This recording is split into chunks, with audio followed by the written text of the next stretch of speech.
সংসদের প্রথম অধিবেশনে জামায়াত আমির যে কথাটা বলছে এটা কি প্রশংসাযোগ্য? এখানে দেশের মানুষের কল্যাণ বিবেচনায় আলোচনা না হয়ে মানুষের চরিত্র হননের জন্য এখানে বিপুল সময় ব্যয় করা হয়েছে। হ্যাঁ, নিশ্চয়ই এটা প্রশংসাযোগ্য, কিন্তু এই প্রশংসার ক্ষেত্রে আমাদের যেহেতু দলীয় দৃষ্টিভঙ্গি আছে, আপনি দেখবেন আপনার দলের কোনো মানুষ যদি ভালো কোনো কথা বলে এটা আপনি প্রশংসা করবেন, অন্য দলেরটা আপনি করবেন না। এই সংসদে আমাদের ওলামায়ে কেরামের চরিত্র হরণ করা হয়েছে না?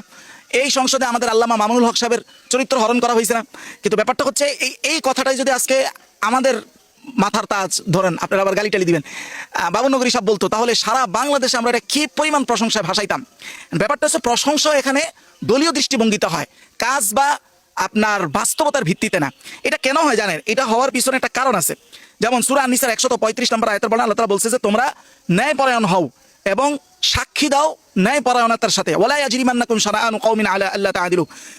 কোন কওমের ব্যাপারে শত্রুতা বশত কোনো অন্যায় সীমালঙ্ঘন করিও না। আমরা যখন কাউকে ট্যাগিং করি, সেটা যখন শত্রুতা বশত হয়, প্রশংসাটাও কখনোই আপনার ফেয়ার জায়গা থেকে হওয়া সম্ভব না। প্রশংসাটা দলীয় জায়গা থেকেই হতে হবে। বলেন সত্য সাক্ষী দাও ওয়ালাউ আলা আনফুসিকুম আউল ওয়ালিদাইন। সেই সত্য সাক্ষী যদি তোমার নিজের বিরুদ্ধেও যায়, তোমার পিতামাতার বিরুদ্ধে, তোমার আত্মীয় স্বজনের বিরুদ্ধেও যায়। কিন্তু ব্যাপারটা হলো আমাদের ক্ষেত্রে কি? আমাদের ক্ষেত্রে হলো দলীয়। কে আমার কাছের, কে আমার ঘরানার, কে আমার ঘরানার বাইরে, সত্য মিথ্যা এর ভিত্তিতে, এর বাহিরে না। আমি তো কোনো রাজনৈতিক দলের সাথে সম্পৃক্ত না, সরমনের রাজনীতিতে আমি করি না। এটার কিছু কিছু ক্ষেত্রে যদিও তাদের রাজনৈতিক উত্থান আমি চাই, সেটা সঠিকভাবে আমি সমালোচনা করি, সেটা একাডেমিক সমালোচনা, সেটা কোনো বিদ্বেষমূলক না। সরমনের একজন এমপি, উনি একটা কথা বলেছিল এত প্রশংসনীয়, উনি বলছে আমাকে গোলাম ডাকবেন, এরকম একটা কথা বলেছিল। ওইটার প্রশংসা আমি একটা আলোচনা করেছি। অথচ আমি তো তার রাজনীতি করি না, কিন্তু তিনি তো আমার দিনই ভাই, তার এই কথাটা তো নিশ্চয়ই প্রশংসার যোগ্য। আমি প্রশংসা করেছি। দলের হইলে প্রশংসা, দলের বিরুদ্ধে হইলে প্রশংসনীয় বিষয় হইলে চুপ থাকা, আর বদনামের বিষয় হইলে সেটাকে সক্রিয় করে তোলা। এটাকে ফিলোসফির ভাষায় বলে পার্টিজান ভায়াস, অর্থাৎ দলীয় পক্ষপাতিত্বই এখানে শেষ কথা। ইসলাম মূলত আমাদেরকে এই স্বভাব থেকে বের করতে চায়।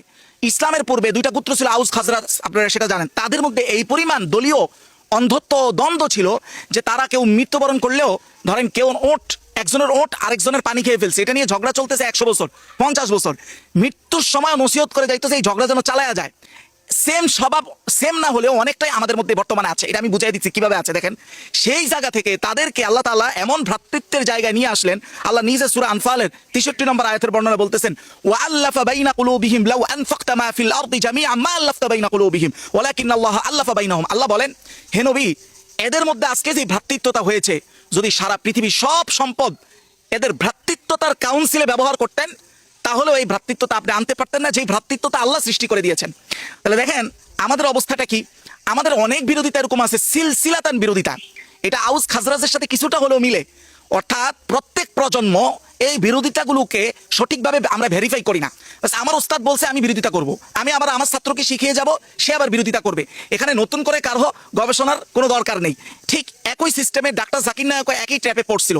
অর্থাৎ ডাক্তার জাকির নায়েকের ব্যাপারে আমরা সর্বসম্মতিক্রমে একবার এজমান যে এইভাবে কথা বলছিলাম, যদি এটা ইন্টারনেট সোশ্যাল মিডিয়া না থাকতো তাহলে গেছিল।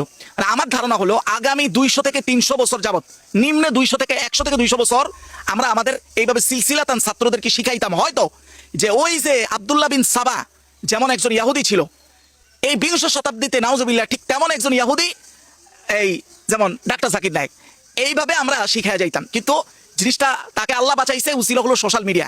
অর্থাৎ আমাদের ম্যাক্সিমাম, আমাদের এমন এমন আলেম এমন কথা বলেছেন, এবং পরবর্তীতে যখন ইউটিউবাররা ওই কথাগুলোকে মিথ্যা প্রমাণ করে ডাক্তার জাকির নায়েকের আসল বক্তব্যকে একসাথ করে যখন সোশ্যাল মিডিয়া ছড়ানো শুরু করছে, তখন এটা ভয়াবহ মিশ্র প্রতিক্রিয়া সৃষ্টি হয়েছে। অথচ এটা হওয়া উচিত না।